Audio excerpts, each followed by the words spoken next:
Para tanto, eu peço que os irmãos acompanhem a leitura de 1 aos Coríntios, capítulo 10, os 13 primeiros versículos deste capítulo. Se você também nos acompanha em casa, queira abrir a sua Bíblia e conferir aquilo que o Senhor nos revela. 1 aos Coríntios, capítulo 10, verso 1, diz-nos assim: Ora, irmãos, não quero que ignoreis que nossos pais estiveram todos sob a nuvem, e todos passaram pelo mar, tendo sido todos batizados, assim na nuvem como no mar, com respeito a Moisés.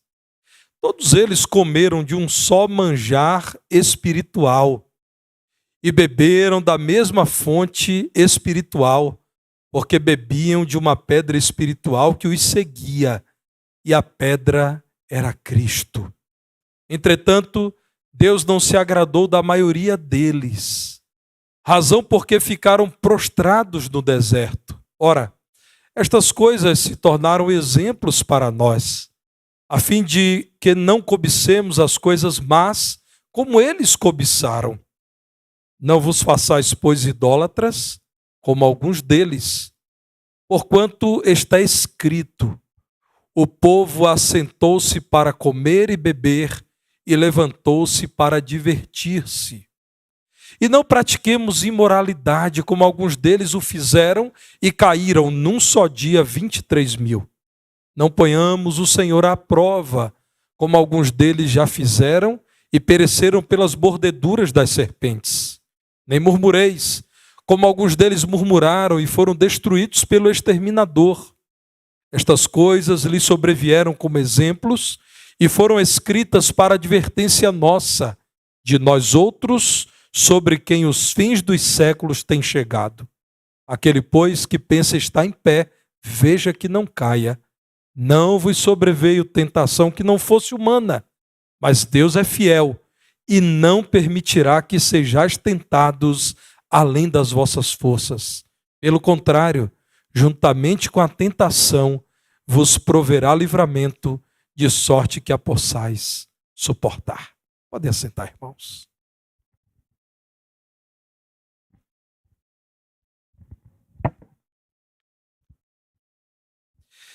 Meus irmãos, a palavra de Deus nos apresenta exemplos que são muito úteis ao nosso crescimento em Cristo e à perseverança no Evangelho. A soberba da igreja de Corinto foi aqui confrontada pelo apóstolo Paulo, inspirado pelo Senhor, a partir do exemplo de Israel. Isso é confrontação, advertência, ensino para nós hoje, para nós que somos o povo de Deus. Eu estou partindo da certeza de que Paulo se dirigia a crentes em Cristo. Muito embora saibamos, porque nos é revelado, de dificuldades nos relacionamentos e até na prática litúrgica, nos desafios daquela igreja, nós sabemos que aquela era uma igreja de Cristo, sim, a igreja que estava na cidade de Corinto. Assim como fala aos irmãos que são crentes. Portanto, entendam que as advertências aqui não servem para nos destruir, mas para nos edificar. Não para nos afastar do Senhor, mas para nos alertar que Ele deseja-nos perto dEle. São advertências para cristãos sinceros. Cristãos sinceros entenderão as advertências da palavra do Senhor e se tornarão um pouco mais cuidadosos nas escolhas que fazem, nas decisões que tomam, naquilo que dizem, naquilo que pensam. Aqueles que não são sinceros certamente terão muita dificuldade em avaliar estas advertências como sendo graça do Senhor. O exemplo, como já disse, é de Israel, que foi grandemente abençoado pelo Senhor. Um pequeno e fragilizado povo, vivendo sob a dureza do império egípcio, a quem o Senhor livrou muitas vezes do maligno, a quem o Senhor concedeu sinais extraordinários, estando no Egito, na saída do Egito e no tempo de caminhada entre o Egito e a terra prometida pelo Senhor, Canaã. Deus protegeu esse povo, proveu mais até do que o necessário. Mas, irmãos, diz a palavra de Deus que de todas as muitas pessoas que saíram do Egito sob a liderança de Moisés, apenas 2 pessoas entraram em Canaã, a terra que era alvo daquele povo. Apenas Josué e Calebe ali entraram. Paulo diz que não deveriam os crentes de Corinto ignorar tudo que o Senhor fez por Israel. O amor dele por Israel. Os planos extraordinários dele para o povo de Israel. A liderança dele vista em Moisés, mas não apenas em Moisés.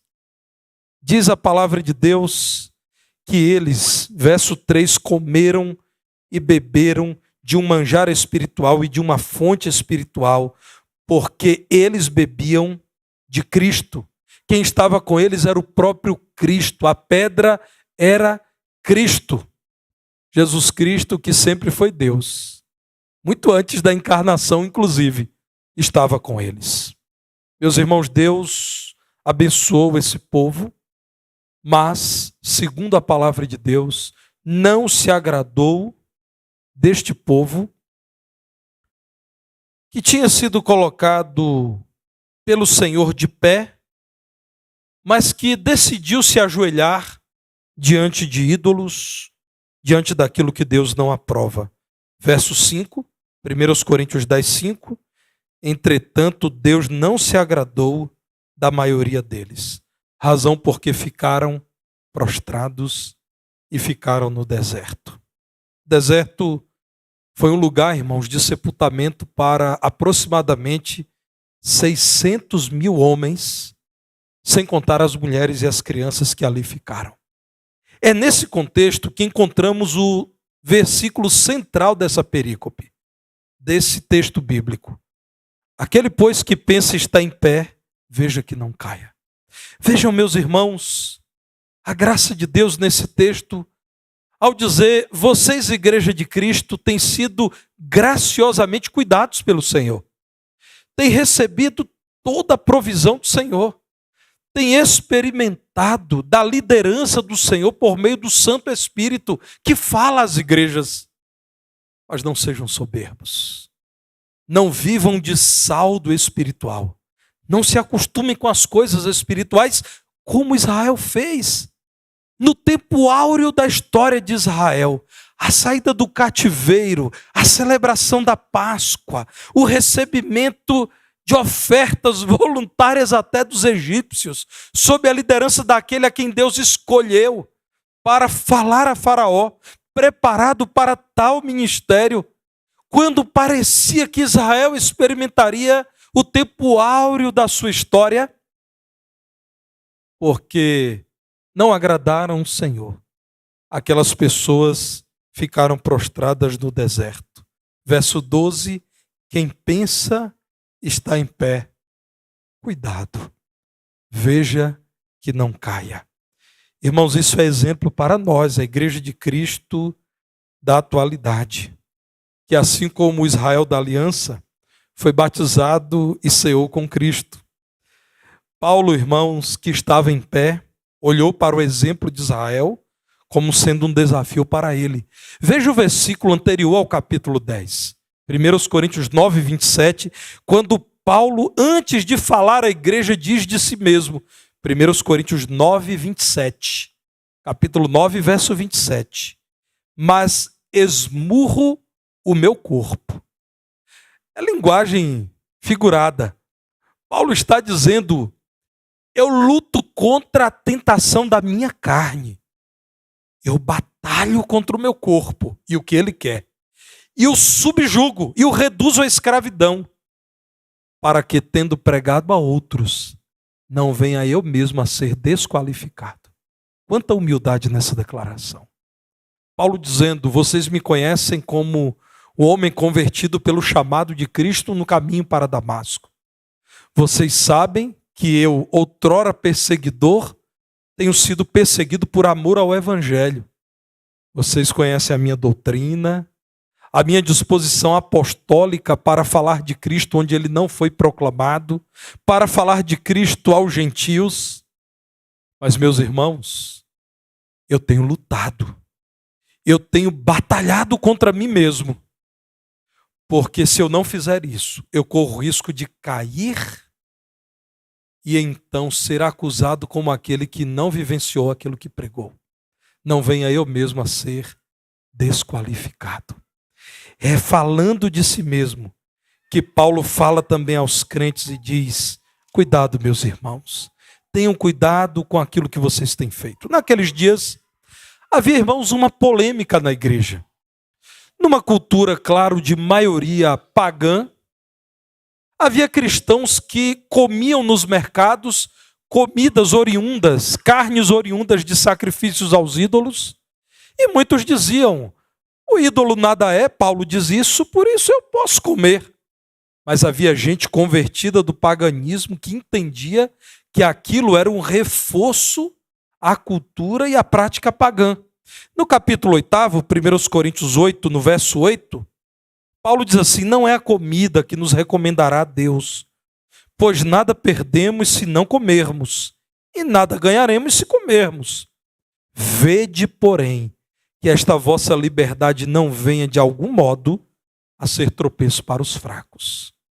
Porque se alguém te vir a ti, que és dotado de saber à mesa em templo de ídolo, não será a consciência do que é fraco induzida a participar de comidas sacrificadas a ídolos? E assim, por causa do teu saber, perece o irmão fraco pelo qual Cristo morreu. E deste modo, pecando contra os irmãos, golpeando-lhes a consciência fraca, é contra Cristo que pecais. É contra Cristo que pecais. Quando vocês agem com imprudência. Quando vocês deixam de se portar como vigilantes. Quando vocês acreditam que tem ciência, história, profundidade espiritual, inabaláveis. E então vocês dizem: para mim que sou um crente maduro, que problema há de ir ao mercado e comer tais carnes? Continuando, irmãos, 1 Coríntios 8, 13, Paulo diz: e por isso, se a comida serve de escândalo a meu irmão, nunca mais comerei carne, para que não venha a escandalizá-lo. Bem, esse não é um drama do nosso tempo, não é um problema nosso, mas o princípio aqui está e é útil para nós. Vejam bem, irmãos, Paulo fala de si mesmo: eu luto para que eu não caia estando de pé diante do Senhor. Depois ele diz: eu convoco os crentes maduros da igreja de Corinto para que tenham cuidado a fim de que, estando em pé, não caiam. E ele ainda diz mais: se vocês acreditam que eu estou exagerando, lembrem-se do povo da antiga aliança, o povo de Israel, que sendo colocado de pé pelo Senhor, acabou prostrado no deserto. E então, irmãos, que ele é usado por Deus para fazer tais advertências, que são advertências para a gente que é sincera na sua devoção e no seu compromisso com o Senhor. Eu quero fazer 3 advertências aqui, irmãos. A primeira é: sejam vigilantes. Olhem para o que diz a palavra do Senhor. O apóstolo Paulo diz: meus irmãos, tenham cuidado. Fiquem atentos. Prestem atenção. Abram os olhos espirituais. E aqui ele está dizendo: sejam vigilantes contra a cobiça. Sim, o apóstolo Paulo está dizendo: cuidado para não cobiçarem coisas más como os israelitas cobiçaram. 1 Coríntios 10, verso 6. E não vos façais, pois, idólatras como eles se fizeram idólatras. Então, cuidado com aquilo que vocês desejam. Cuidado com as paixões que guerreiam contra os vossos membros. Cuidado com aquilo que corre o risco de dominar o coração de vocês, porque a cobiça pode produzir um coração idólatra. Em 1 Coríntios 10, 14, texto posterior àquele que lemos, Paulo diz: meus amados, fugi da idolatria. Está falando a cristãos, irmãos. Irmãos, Nós sabemos que a idolatria não deve ser limitada aos ídolos da religiosidade popular brasileira, de diversas expressões religiosas que tomam forma de ser humano, de gesso, de madeira, de metal. Isso é idolatria. Confiar em tais figuras. A palavra de Deus proíbe isso. Mas, irmãos, nós sabemos que há pessoas que idolatram a sua reputação, o seu nome. Tem como ídolo. São capazes de matar, morrer e até negar a fé para manter a reputação. Há pessoas que idolatram bens. Elas só desfrutam de paz e de alegria quando elas se sentem seguras financeiramente. Há pessoas que idolatram a família, sim. Isso tem acontecido em nossos dias, irmãos, há extremos no nosso tempo. É a era dos extremos. Há gente que entende que deve destruir a família. Há muita gente falando bobagem, dizendo que a família é ruim para as pessoas e combatem a família. Mas, irmãos, estranhamente, a gente que idolatra a família. A gente que fez da família o alvo último da sua vida. Há pessoas que idolatram o lazer. Ou vocês nunca ouviram alguém dizer assim? Se um casal está em dificuldade, em crise, faz uma viagem que resolve.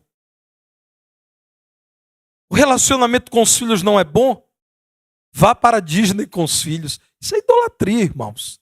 É pôr o coração em algo ou em alguém que não é Deus. É qualquer coisa, é qualquer substância, é qualquer indivíduo que nós entendemos é a fonte da nossa segurança, do nosso contentamento. Meus irmãos, a idolatria se vê naquilo que domina o nosso coração, naquilo que nos dirige, naquilo que nos controla. Muito cuidado com isso. A palavra de Deus então diz: vigiem para que vocês não façam como os judeus. Cobiçaram aquilo que se tornou ídolo para eles. E o ídolo sempre cobra culto, sempre cobra devoção. Muitos se tornaram imorais na igreja de Corinto, porque primeiramente cobiçaram a vida dos descrentes. Depois, cederam a ambientes e a práticas de pessoas idólatras. E por fim estavam fazendo o que os ídolos permitiam. Alguns crentes da igreja de Corinto estavam se envolvendo com prostitutas cultuais, mulheres que praticavam prostituição nos templos pagãos da perdida cidade de Corinto. Irmãos, os comentaristas bíblicos dizem que um verbo foi cunhado nessa época, que era o verbo corintianizar. Não era torcer para o Corinthians. O Corinthians, o time esportivo, nem existia ainda. Mas, irmãos, a vida em Corinto era considerada, mesmo num mundo de maioria pagã, tão suja, tão depravada, tão imoral, que corintianizar era praticar toda espécie de imoralidade. Então o conselho é: sejam vigilantes. Vejam o que nos diz 1 de João, capítulo 5, verso 21. 1 de João 5, 21. Filhinhos, guardai-vos dos ídolos. É uma carta escrita para a cristandade, para a gente crente. Irmãos, a palavra de Deus não erra ao dizer: cuidado com os ídolos. Paulo, escrevendo aos Coríntios ainda, 1 Coríntios 6,12, diz: todas as coisas me são lícitas, me são acessíveis. Eu posso fazer de tudo. 1 Coríntios 6,12. Mas nem todas convêm. Todas as coisas me são lícitas, mas eu não me deixarei dominar por nenhuma delas. Então, o primeiro conselho sincero para crentes sinceros que Deus, por meio do apóstolo Paulo, nos dá é: sejamos vigilantes, irmãos. Tenhamos cuidado com aquilo que cobiçamos, com aquilo que domina o nosso coração, para que não se torne ídolo e não tenhamos que nos prostrar ao ídolo. Há algumas pesquisas do Departamento Nacional de Trânsito sobre causas de acidentes. O Brasil, como um país que privilegia o transporte rodoviário lida com um drama. Muita gente morre nas estradas brasileiras. Dificilmente uma família não teve pelo menos uma perda nas estradas. Então o Denatran passou a pesquisar com quanto tempo de viagem normalmente as pessoas se envolvem em acidentes. Quais são os locais mais propícios para isso? Irmãos, uma das constatações técnicas é: a maior parte dos acidentes acontecem no final de uma longa viagem perto de casa. A pessoa viaja por 10 horas e o acidente acontece perto de casa. Constatação técnica. E a pergunta do Denatran é: o que explica isso? E os técnicos responderam: quando estamos perto de casa, num ambiente conhecido, rodovias ou avenidas que nós já conhecemos, então nós relaxamos. Nós passamos a acreditar que a pior parte já passou, que o momento mais tenso da viagem já ficou para trás. É quando nós estamos na zona de conforto, na região conhecida, que relaxamos e então o acidente acontece. Estranhamente, a maior parte das pessoas se acidenta numa longa viagem, é no final da viagem, no lugar em que se sentem mais seguras. Isso é um alerta para nós, irmãos.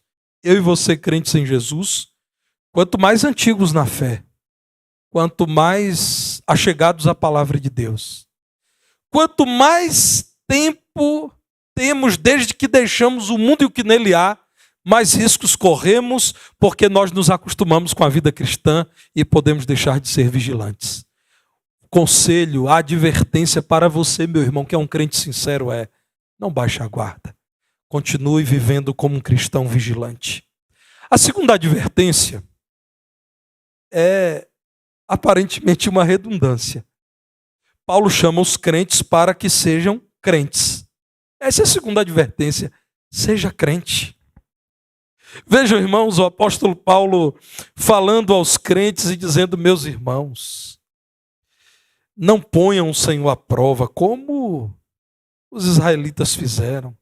Não vivam murmurando. Não façam essas coisas que eles fizeram. Vocês são crentes.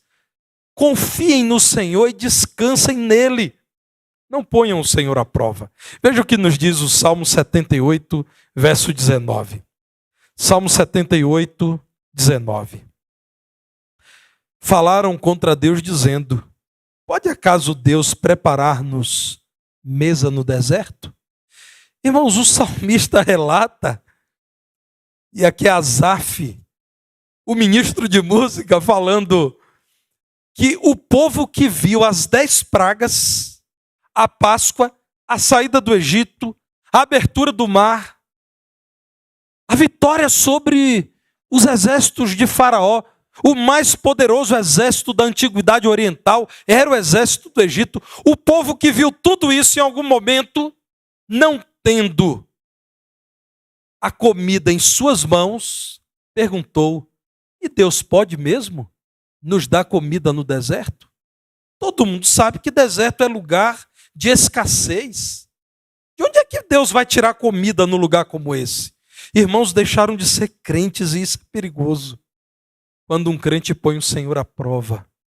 E meus irmãos, eu alerto com toda a ênfase os irmãos: rejeitem qualquer pregador, toda e qualquer igreja, que diz coisas do tipo: eu declaro, eu determino, eu reivindico. Se Deus é Deus, Ele tem que fazer. Se Deus não fizer, eu rasgo a Bíblia. Eu não aceito esse problema na minha vida. Irmãos, isso tem sido comum. Quem é o homem para que possa dizer ao Deus eterno aquilo que Ele deve fazer?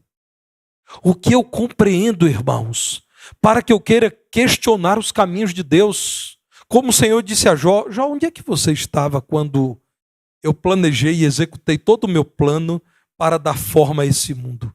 Você estava onde, Jó? Fazendo o quê? O Senhor diz: Jó, você nem existia. Meus irmãos, sejam crentes. Vocês estão vivenciando um tempo em que o homem acredita mesmo que Deus deve alguma coisa para ele se ele é dizimista. Uma das mais preciosas doutrinas bíblicas tem sido atacada, irmãos, de modo assintoso. O dízimo, que é gratidão por tudo que Deus já deu, tem se tornado motivo para barganhar com Deus. E é claro que com Deus nós não vamos barganhar coisa alguma. Irmãos, não importa se assim como fizeram os profetas de Baal, que feriram o corpo, não importa se as pessoas vão gritar, subir no monte carregando galão de água. Eu já vi isso na internet, né? Sujeito suado, cansado, dizendo: estamos aqui subindo o monte com essa água e Deus vai ter que nos ouvir. Imagina, irmãos. Tem se popularizado essa ideia não cristã, essa ideia pagã. Primeiro, de que Deus é segundo a minha imagem e semelhança. Então é um Deus muito parecido com as nossas negociações ali no mercado. Depois, essa ideia, irmãos, de que nós temos algo para dar a Deus que pode impressioná-lo. Normalmente é dinheiro. O dinheiro que nós inventamos.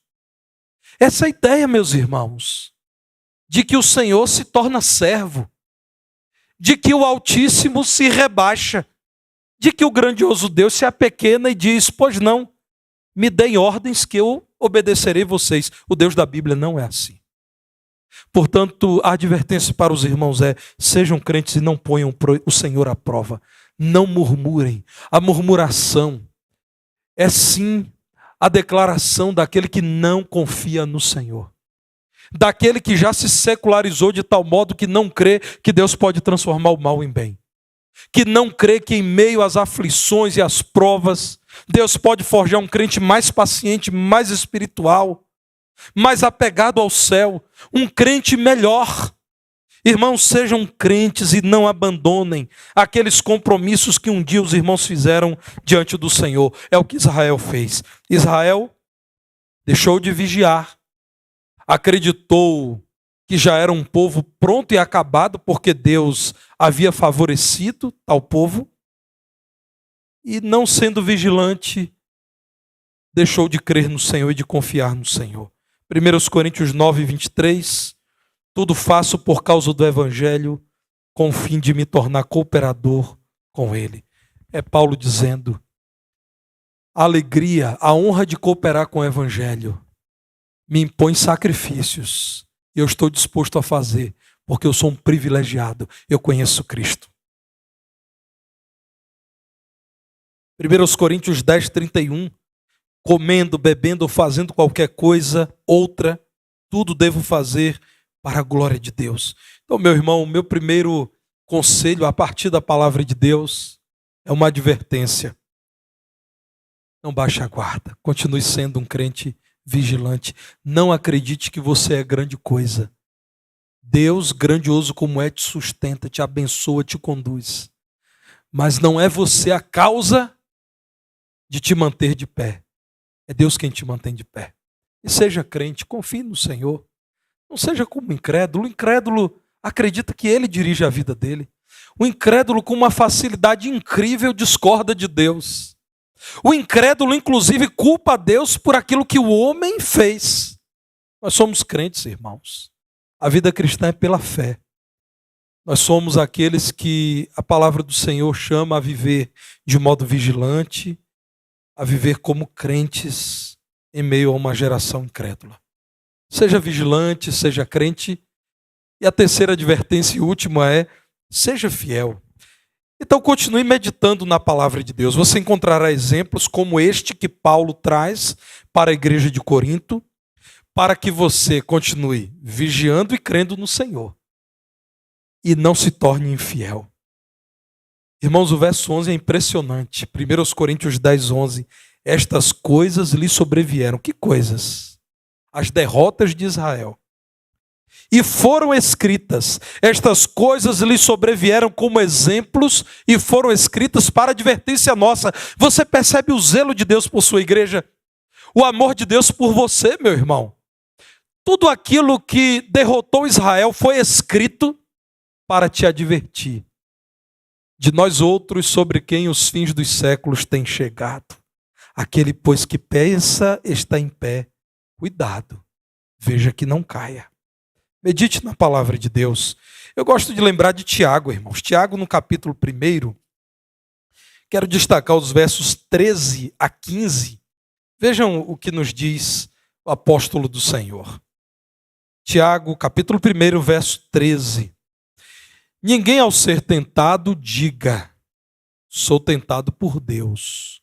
Porque Deus não pode ser tentado pelo mal, e ele mesmo a ninguém tenta, ao contrário. Cada um é tentado pela sua própria cobiça, quando esta o atrai e seduz. Verso 15, então a cobiça, depois de haver concebido, dá à luz o pecado, e o pecado, uma vez consumado, gera morte. Então a palavra de Deus diz, tenha cuidado, seja vigilante, é ensino bíblico, irmãos. O crente que quer permanecer fiel ao Senhor, medita na palavra de Deus, e a palavra de Deus dirá, tenha cuidado com aquilo que você cobiça, aquilo que você quer.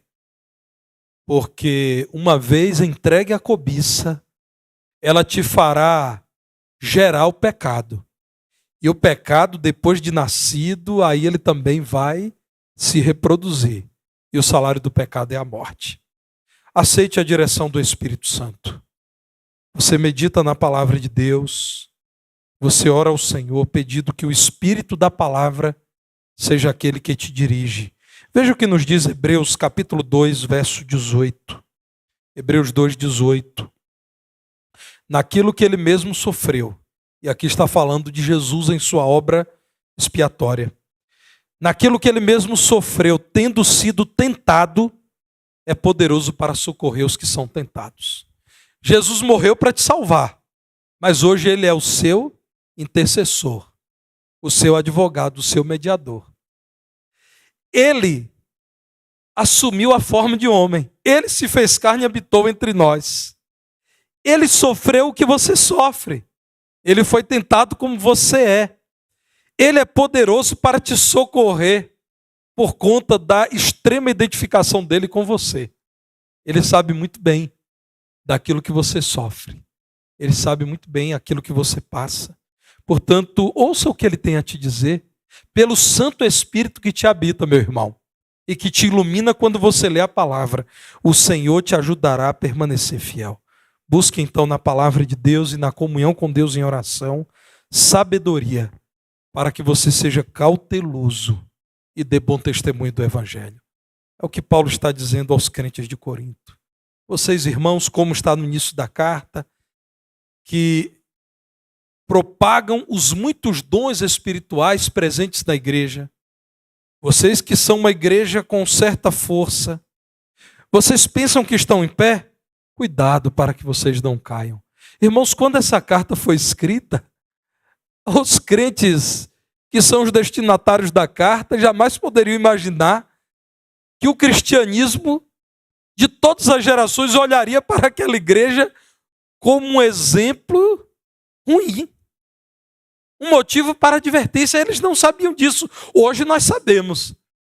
Mas eles não poderiam imaginar que passaria para o cristianismo a igreja deles como exemplo a não ser imitado em muito do que fizeram, em muito do que aceitaram. Busque sabedoria em Deus.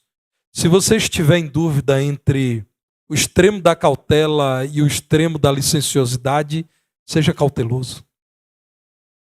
Se você estiver em dúvida se ultrapassará aquilo que está escrito, aquilo que a palavra de Deus diz, então não ultrapasse, vale a sinalização do trânsito. Na dúvida, não ultrapasse. Cuidado com ultrapassagem perigosa. Você está em pé, meu irmão? Glorifique a Deus por isso. E mantenha-se aos pés dele, vigiando, crendo e buscando ser fiel. Eu oro ao Senhor para que você permaneça em pé. Eu dou graças a Deus porque você que me ouve está em pé na presença do Senhor. Mas se você está em pé, reconheça que isso é graça de Deus. É fruto do poder de Deus agindo em sua vida. Mas mantenha-se aos pés do Senhor. Não se afaste. Não diminua a intensidade do seu compromisso com Deus. Provérbios 16, 18 diz que a soberba precede a ruína e a altivez do espírito a queda. Crentes que se consideram imbatíveis normalmente são abatidos por Satanás. Crentes que se consideram experientes se frustram por agirem como crentes imaturos agiriam. Crentes, irmãos, que querem viver de saldo de vida cristã, de décadas de vida cristã, normalmente esquecem de grandes e antigas verdades da vida cristã. E me permita dizer, a vida inteira eu tenho estado na igreja de Cristo. Portanto, a primeira pessoa a quem estou exortando sou eu. Ainda recém-nascido, meus pais se entregaram a Cristo, eu fui criado na igreja e nunca deixei a igreja de Cristo. Portanto, meu irmão, eu estou falando para mim. Antes de falar para você, eu estou dizendo, se você está em pé, tenha cuidado para não cair. A minha oração é que, ao fim da sua vida, você possa dizer, como o sábio pregador do livro de Eclesiastes. Eclesiastes capítulo 7, verso 8. O fim é melhor que o começo. A minha oração é que você possa dizer, ao final da jornada, tenho sido mais vigilante, mais crente e mais fiel. Eis aqui, para a gente que ama o Senhor de todo o coração, para o povo de Deus, gente sincera, advertências que o Senhor nos tem dado porque Ele é amoroso. Deus nos ajude a atender a estas advertências e colher os frutos da obediência. Vamos orar, irmãos? Convido o pastor Reginaldo